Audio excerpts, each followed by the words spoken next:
먼저 수요 저녁 예배를 통하여 말씀을 나눌 기회를 주신 하나님께 감사드립니다. 혹시 귀하게 여기던 그릇이나 도자기를 실수로 깨트려 본 적이 혹시 있으십니까? 한 번쯤은 있으실 것 같으신데요. 보통 깨진 그릇은 쓰레기통에 들어가기 마련입니다. 그런데 일본에는 킨츠기라는 독특한 도자기 수리 예술이 있다고 합니다. 깨진 도자기 조각들을 모아 이어붙인 뒤에 그 갈라진 틈을 진짜 금으로 채워 넣는 기법입니다. 재미있는 것은 이렇게 수리된 도자기가 깨지기 전에 원래 도자기보다 훨씬 더 높은 가치를 지니며 하나의 예술 작품으로 인정받는다는 것입니다. 깨진 흔적을 숨기는 것이 아니라 오히려 그 상처를 금으로 채워 더 아름답게 빛나게 만들었기 때문입니다. 우리의 신앙 여정도 이와 같을 때가 있는 것 같습니다. 우리는 살아가면서 나의 연약함 때문에 혹은 거듭되는 실패와 죄악 때문에 스스로가 깨진 도자기처럼 쓸모없게 느껴질 때가 있습니다. 오늘 본문에는 스스로를 완벽하게 깨진 도자기라고 여겼던 한 사람이 등장합니다. 바로 베드로입니다. 하지만 우리 주님은 깨져버린 베드로를 버리지 않으시고 책망 대신 사랑이라는 순금으로 그의 깨진 틈을 메워주십니다. 그 은혜와 회복의 현장이 오늘 바로 함께 읽은 요한복음 21장입니다. 오늘 본문을 담고 있는 요한복음은 요한복음의 전체 흐름상 20장에서 예수님의 이야기가 실질적으로 마무리되는 느낌을 줍니다. 다 끝난 것 같던 요한복음에 왜 디베랴 호수에서의 만남 이야기가 추가로 이어지는 것일까요? 요한복음 21장에는 포기할 수 없는, 뺄 수 없는 내용이 기록되어 있습니다. 21장에 기록된 내용은 예수님을 3년 동안 잘 따라다니다가 실족하여 예수님을 계속해서 따를지 말지를 고민하는 제자들을 보여줍니다. 이런 제자들의 상처를 치유하고 회복하지 않고서는 하나님의 일에 목숨을 걸고 계속 할지 안 할지 갈팡질팡하고 있는 이 제자들의 모습을 볼 수 있습니다. 그렇게 예수님께서는 부활하셔서 바로 승천하지 않으시고 40일 동안 실망과 책망, 절망과 실패에 빠진 제자들을 한 명 한 명 찾아다니시면서 능력과 기적의 말씀을 전하시는 것이 아니라 그들을 만나 함께 식사하시고 위로해 주시고 용기와 격려를 주시고 회복시켜 주시는 장면 가운데 오늘 본문은 베드로의 초점을 두고 기록되어 있습니다. 비참하게 무너진 제자들에게 책망 대신 사랑으로 다가가 일으켜 세워주시고 절망 대신 새로운 기회와 사명을 주시는 주님의 크신 은혜와 사랑이 담겨 있는 것입니다. 예수님을 3번이나 부인했던 이런 실패자 베드로가 어떻게 나중에 사도행전을 보게 되면 위대한 사도로 변화될 수 있었을까요? 오늘 우리는 바로 그 사이에 일어난 가슴 벅찬 회복의 장면을 함께 살펴보고자 합니다. 책망 대신 사랑으로, 절망 대신 기회로 라는 제목으로 우리에게 먼저 찾아오셔서 은혜로 완전히 회복시켜 주시고 새로운 기회 가운데 사명과 비전을 주시는 예수님의 사랑을 함께 나누며 은혜로운 시간이 되기 소망합니다. 첫 번째로 회복의 때에 찾아오시는 예수님, 곧 책망 대신 사랑으로 먼저 찾아와 다가와 주시는 주님에 대해 먼저 살펴보고자 합니다. 예수님께서는 때를 아주 중요하게 생각하셨습니다. 우리는 때를 분별하는 일에 아주 신중하셨던 예수님의 모습을 여러 말씀을 통해 살펴볼 수 있습니다. 가나 혼인 잔치에서 예수님의 어머니 마리아가 예수님께 포도주가 떨어졌다고 말하였을 때 요한복음 2장 4절을 보게 되면 예수님께서는 내 때가 아직 이르지 아니하였나이다 라고 말씀하시며 반응하시는 것을 우리는 볼 수 있습니다. 또한 요한복음 7장을 보게 되면 초막절에 이르렀을 때 형제들이 예수님께 유대, 즉 예루살렘에 가서 놀라운 기적을 보여달라고 재촉했을 때 요한복음 7장 6절을 통해서 예수님께서는 그의 형제들에게 내 때는 아직 이르지 아니하였거니와 라고 말씀하시는 장면도 볼 수 있습니다. 이처럼 예수님께서는 베드로를 회복시키시기 위해 때를 기다리셨습니다. 오늘 본문을 담고 있는 21장 1절에서 4절 말씀을 보게 되면 베드로와 다른 6명의 제자는 이 디베랴 호수에서 물고기를 잡고 있었습니다.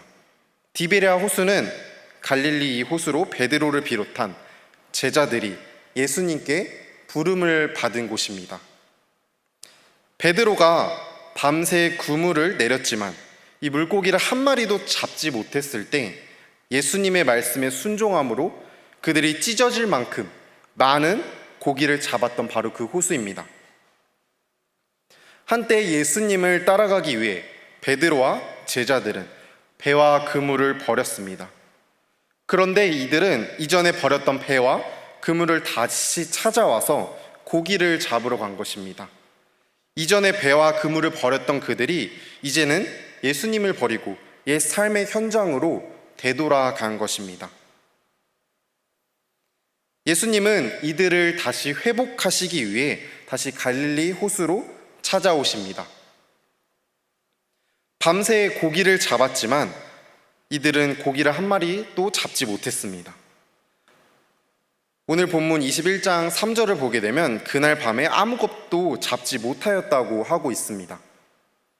제자들에게는 아무런 수확도 없었습니다. 배와 그물은 비어 있었고 날이 밝아옵니다. 헛구물질하는 제자들의 모습을 밤새 예수님께서는 목격하고 계셨습니다. 밤새 어둠 속에서 옛 삶의 현장으로 돌아가 헛구물질하는 이 바보 같은 제자들을 주님께서는 끝까지 보고 계셨던 것입니다. 그리고 고기를 잡았는지 물어보십니다. 오늘 본문 5절을 함께 읽겠습니다. 예수께서 이르시되 얘들아 너희에게 고기가 있느냐 대답하되 없나이다. 아멘. 예수님께서는 제자들을 향해서 얘들아 라고 호칭하는 것을 볼 수 있습니다. 여기서 얘들아는 이제 헬라어 언어로 파이디아라고 하면 어린이라는 의미입니다. 이는 굉장히 따뜻하고 부드럽고 정말 더 이상 애정을 표현할 수 없을 만큼의 친밀한 호칭입니다. 주님께서는 지금 이들을 고치고 되돌리고 회복시키시기 위해서 여기까지 오신 겁니다. 좌절했던 베드로는 옛 삶의 현장으로 돌아가면 뭔가 새로운 일이 시작될 줄 알았습니다. 밤새 그물질을 하였지만 그 결과는 텅 빈 그물뿐이었습니다. 바로 이 적절한 타이밍에 예수님께서는 얘들아 라고 부르시며 어둠이 걷어지면서 제자들 앞에 모습을 드러내십니다. 고기가 없다는 대답을 들으신 예수님께서는 그물을 배 오른편에 던지라고 말씀하십니다. 이에 제자들이 순종하자 물고기가 많아 그물을 둘 수 없을 만큼 많은 고기를 잡게 되었습니다. 이 순간 예수님을 사랑하는 제자 베드로는 그 첫 만남 때의 사건, 누가복음 5장에서의 대량 포획 사건을 떠올리면서 호숫가의 그분이 예수님이심을 직감합니다. 예수님을 알아본 베드로는 즉각적으로 물에 뛰어내려 예수님께로 향해 달려갑니다. 그리고 예수님께서는 밤새 노동으로 지친 제자들에게 조반을 준비하시는 자상함으로 그들을 사랑하십니다. 실패와 도주, 상심으로 무너진 이들, 특히 격렬한 부정으로 낙심하고 스스로 큰 상처를 입은 베드로에게는 회복이 필요했습니다. 예수님께서는 회복이 가장 필요한 때 베드로를 찾아오셔서 베드로의 회복을 가장 먼저 어루만져 주십니다. 예수님께서는 부활하셔서 세 번째로 나타나 찾아가신 그 대상은 자신에 대해서 절망하고 좌절하며 예수님께서 맡기셨던 사명을 포기하고 돌아섰던 베드로와 그의 제자들이었습니다. 회복이 가장 필요한 때에 낙심에 빠지고 두려움에 사로잡혀 있는 제자들에게 불쑥 찾아오셔서 이들의 마음을 어루만져 주십니다. 또한 잃어버린 사명을 회복시켜 주시기 위해서 친히 이들을 만나러 오십니다. 예수님께서는 마태복음 28장 10절을 통해서 내 형제들에게 갈릴리로 가라 하라, 거기서 나를 보리라 라고 말씀하시며 갈릴리에서 다시 제자들과 만날 것을 약속하셨습니다. 갈릴리는 아주 힘들고 가난하고 어려운 사람들이 살고 있는 지역이라고 합니다. 갈릴리는 예수님에게는 십자가의 삶을 시작하는 장소라는 의미가 있습니다. 낮고 천한 곳, 공고한 곳, 어려운 사람들이 있는 곳, 아무도 돌아보지 않는 땅, 이 땅에서 무슨 회복이 가능할까 한 정도인 땅입니다. 근데 예수님께서는 여기서 낙심한 제자들을 다시 만나 시작하십니다. 이것이 주님이 낮고 천한 몸을 입으시고 이 땅에 오신 가장 궁극적인 목적입니다. 예수님께서는 이렇게 베드로와의 관계를 회복하기 위해서 베드로를 향해서 먼저 찾아오셨습니다. 상처를 입은 자가 상처를 입힌 자를 먼저 찾아가서 관계를 회복하는 것은 너무나도 아름다운 일입니다. 베드로는 예수님을 3번씩이나 부인하였지만 예수님께서는 베드로를 부인하지 않으셨습니다. 우리는 죄인이기에 연약함 때문에 끊임없이 무너지고 넘어져 예수님을 부인할 수 있습니다. 하지만 예수님은 결코 우리를 부인하지 않으십니다. 우리가 무너지고 넘어져 밑바닥에 있을 때 회복이 가장 필요하고 적합한 때에 예수님께서는 우리를 먼저 찾아와 주시고 한없는 은혜로 회복시켜 주신다는 사실을 기억하길 소망합니다. 함께 오늘 본문을 담고 있는 9절을 함께 읽어보겠습니다. 육지에 올라보니 숯불이 있는데 그 위에 생선이 놓였고 떡도 있더라. 아멘. 여기서 숯불이라는 단어는 베드로가 예수님을 부인하던 대제사장의 뜰에 피워놓았던 모닥불을 가리키던 장면과 오늘 본문 21장에 예수님께서 숯불을 피워놓는 두 장면을 연상하게 합니다. 하나님의 회복은 반드시 정확하게 환부를 드러내서 고치는 게 하나님의 은혜입니다. 예수님께서는 베드로의 이 실패 현장에 피어올랐던 그 숯불을 여기서 다시 피워놓고 그 위에 생선과 떡을 굽습니다. 밤새 고기잡이 하느라 피곤하고 지친 제자들을 위해서 따뜻한 식사를 준비해 주시는 세심한 예수님의 모습을 볼 수 있습니다. 여기서 생선과 떡은 이 바닷가에서 새로운 성찬을 베푸는 것입니다. 성찬은 예수 그리스도의 고난과 죽음과 자기의 살을 찢어주심을 상징하지 않습니까? 여기서 말하는 것은 예수님이 베드로가 배반했던 그 상징의 현장에서의 죽음을 고백하고 있는 것입니다. 그래서 내가 너를 회복시키신다 라는 것을 설명하고 있는 것입니다. 제자들이 예수님과 함께한 이 조반은 단순한 식사가 아니라 예수님 자신의 죽음을 전제한 회복을 이야기하고 있는 것입니다. 베드로가 밤새 옛 삶의 현장을 돌아가 뭔가 새로운 일이 시작될 줄 알고 그물질을 했는데 텅 빈 그물 끝에 나타난 예수님, 그리고 올라와 보니 거기에는 어디선가 낯익은 숯불이 피어져 있었습니다. 예수님께서는 베드로가 부인했던 그 상황을 회상할 수 있도록 숯불을 피워놓으셨습니다. 베드로의 뇌리에 가장 꽂힌 것은 무엇이었을까요? 예수님을 3번 부인했던 그날 새벽, 사람들과 함께 불을 쬐며 불을 쬐었던 일은 아마 베드로에게 평생 잊을 수 없을 만큼 강렬했던 장면이었을 것입니다. 숯불을 본 베드로는 크게 마음에 찔렸을지도 모르겠습니다. 예수님을 부인한 일은 자신도 결코 떠올리고 싶지 않은 잘못인데 이 부울죄는 모습을 본 순간 예수님을 부인했던 그 일이 다시금 떠올랐기 때문입니다. 이런 특별한 숯불 앞에서 예수님께서는 3번에 걸쳐 베드로에게 질문하시고 답을 듣고 베드로에게 사역을 맡기십니다. 베드로의 3번에 걸친 부인에 대한 회복의 완전성을 위해서 그렇게 하신 것입니다. 두 번째로 절망 가운데 있는 베드로에게 새로운 기회를 주시며 사명을 회복시켜 주시는 예수님에 대해서 살펴보고자 합니다. 앞서 숯불에 구운 떡과 생선으로 베드로의 얼어붙은 이 마음을 따뜻하게 안아주셨다면 이제는 베드로의 무너진 삶을 다시 일으켜 세워주시는 장면입니다.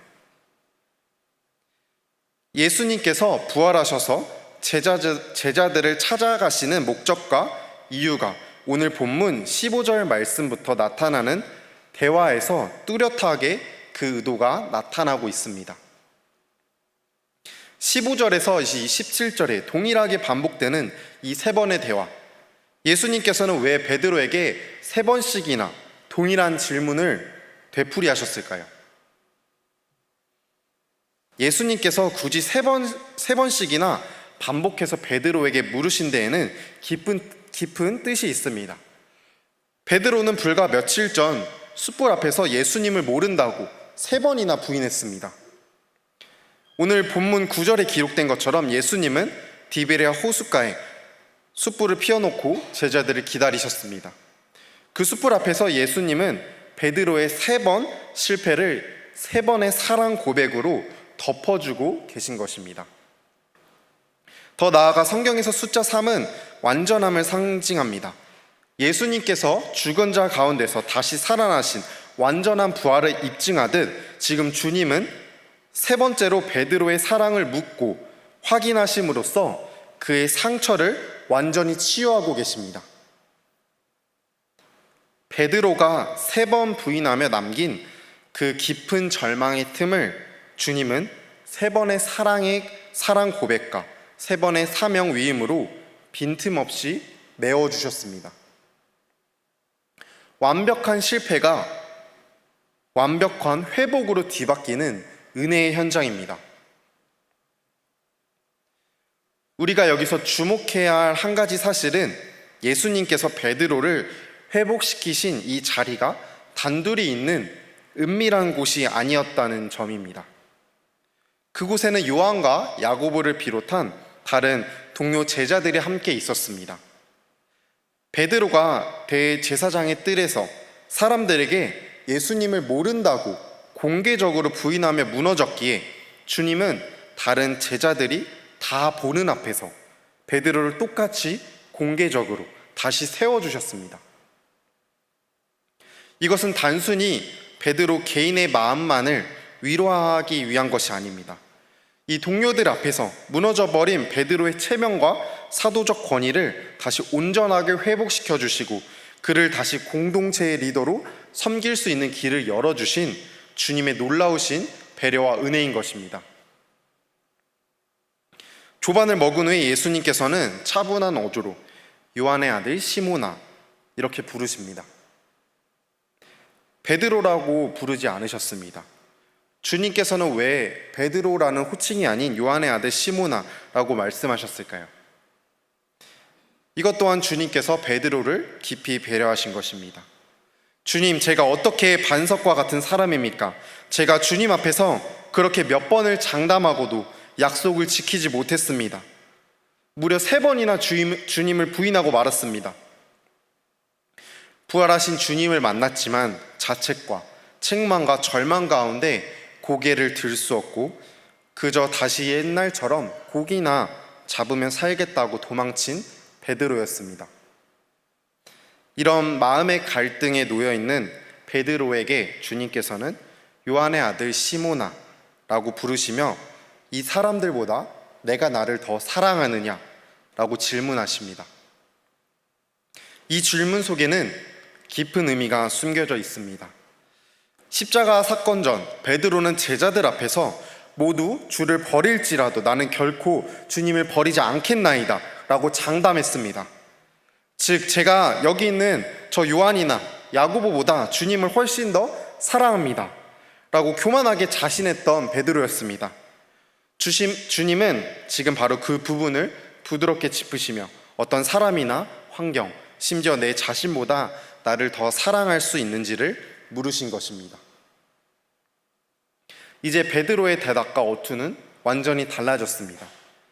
예수님을 부인하지 않겠다고 말할 때처럼 장담하고 큰 소리치는 스타일이 아닙니다.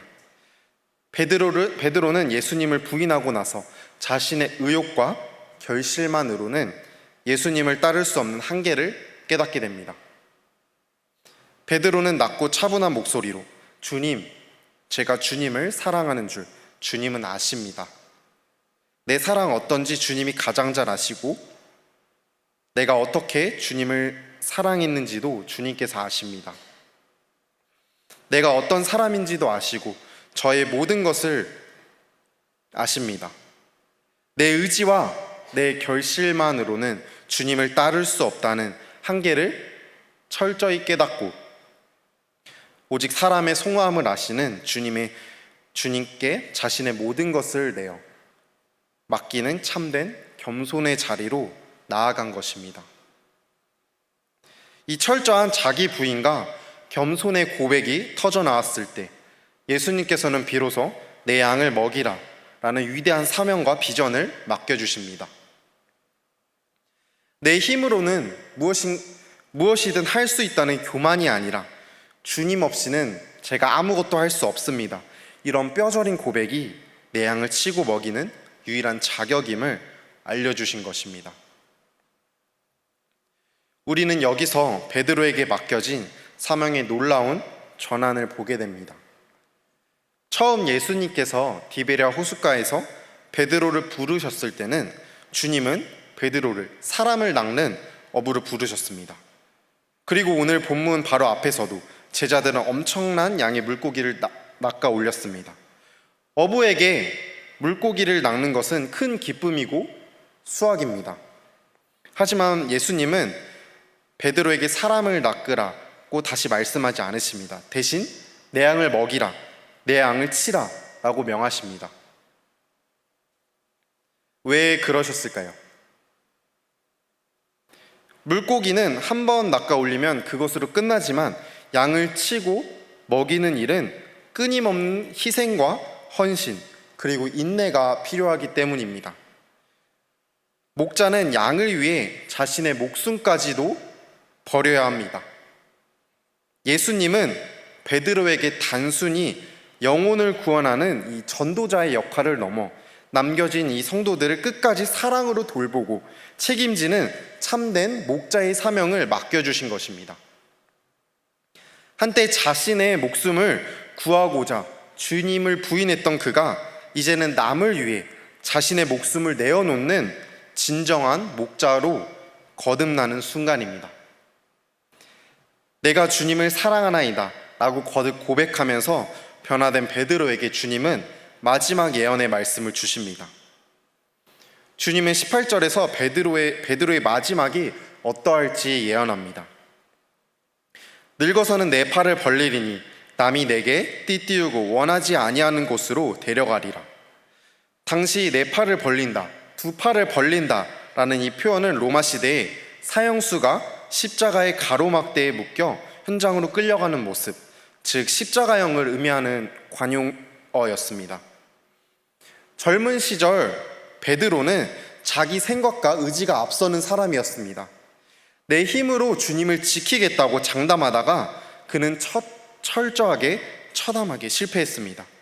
하지만 이제 회복된 베드로의 삶은 다릅니다. 두 팔을 벌린다는 것은 단순히 십자가에 못 박히는 순교의 형태만을 의미하는 것이 아닙니다. 내 고집, 내 계획, 내 의지를 모두 내려놓고 철저히 주님의 뜻에 성령님의 인도하심에 내 삶을 온전히 내어 맡긴다는 가장 겸손하고도 완전한 헌신의 자세를 뜻합니다. 한때는 두려움에 도망쳤던 그가 이제는 영광스러운 십자가의 길을 향해 두 팔을 벌리고 기꺼이 나아가게 된다는 것입니다. 자기 뜻대로 살았던 실패자 베드로가 성령님의 이끄심에 온전히 순종함으로 훗날 로마에서 십자가에 거꾸로 매달려 진정한 사도 베드로로 완성되는 하나님께서 주시는 은혜이자 사랑이자 기회입니다. 주님께서는 말씀을 마치시고 베드로에게 다시 나를 따르라, 처음 베드로를 불렀던 그 명령을 22절 후반부를 통해서 다시 말씀하십니다. 새롭게 나를 따르라고 하신 말씀은 더 이상 과거에 묶이지 말라는 말씀입니다. 새로 시작할 수 있는 새로운 주님의 기회이자 초대입니다. 주님은 언제나 우리에게 기회를 다시 주시는 분이십니다. 너는 이제 안 된다, 끝이다 라고 말씀하시지 않으십니다. 스스로가 나는 안 된다고 낙심하고 무너져 있을지라도 주님께서 다시 찾아오시면 새롭게 시작할 수 있는 기회를 주신다는 것입니다. 주님의 이러한 새로운 기회가 오늘 함께 예배드리시는 성도님들의 삶 가운데도 있기를 소망합니다. 베드로의 인생에서 오늘 함께 보았던 요한복음 21장의 되야만큼 의미심장한 사건은 아마 없을 것입니다. 실패하고 도망갔던 베드로를 포기하지 않으시고 다시 찾아와 사명을 감당할 수 있도록 회복시켜 주신 분은 바로 우리 예수님이십니다. 자기 열정과 의욕만으로 예수님이 가신 길을 따를 수 있다고 자신만만했던 베드로는 자신의 밑바닥을 확인한 후에야 비로소 참된 제자로 거듭났습니다. 철저히 실패하여 그리스도를 부인했던 그가 훗날 위대한 사도가 될 수 있었던 것은 오직 예수님의 십자가 사랑과 끝까지 품어주시는 인내 덕분입니다.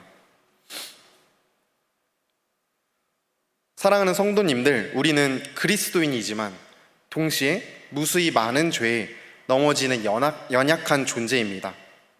때로는 정말 내가 그리스도인이 맞나? 의심스러울 만큼 스스로를 혐오할 수밖에 없는 심각한 실패를 겪기도 합니다. 주님께서 내게 주신 직분과 사명마저 다 거두어 가실 것이라는 좌절 속에서 눈물 흘리는 철저히 무너진 베드로와 같은 순간이 우리에게도 찾아옵니다. 그러나 주님께서는 결코 우리를 포기하지 않으십니다. 오히려 그 철저히 깨어진 바닥의 자리로 친히 찾아오셔서 내 죄로 말미암아 잃었던 자녀의 특권과 기쁨을 온전히 회복시켜 주십니다. 오늘 말씀의 제목처럼 주님은 우리의 연약함을 책망하시는 대신 따뜻한 사랑으로 덮어주십니다. 우리의 넘어짐을 절망으로 놔두지 않으시고 다시 일어설 수 있는 새로운 기회로 바꾸어 주십니다. 잃어버렸던 구원의 기쁨을 회복시켜 주시고 마침내 우리에게 맡겨진 사명을 온전히 감당해내는 참된 제자로 우리를 빚어가실 것입니다. 주님의 이 끓어오르는 심장이 결코 우리를 포기하지 않으실 것이기 때문입니다. 그러므로 오늘 함께 예배드리는 이 저녁, 우리가 다시 한번 주님 앞에 결단하며 나아가기를 소망합니다. 우리의 빈 그물과 상처 입은 마음을 있는 그대로 주님 앞에 내어놓기를 소망합니다. 내 힘과 내 의지를 다 내려놓고 가장 완벽한 회복의 때에 찾아와 주시는 주님의 손을 굳게 붙잡읍시다. 숯불 앞에서 베드로를 안아주시며 내 양을 먹이라 라고 새로운 기회를 주셨던 주님의 그 음성이 오늘 예배하는 우리의 심령에도 동일하게 울리기를 소망합니다. 우리를 향해 끊임없이 찾아오시는 그 한없는 하나님의 은혜를 기억하며 책망 대신 사랑으로, 절망 대신 기회로 다가오시는 주님 한 분만을 의지하기를 원합니다. 그리하여 다시 한번 나를 향한 부르심과 사명의 자리로 힘차게 일어서시는 성도님들 한 분 한 분이 되기를 소망합니다.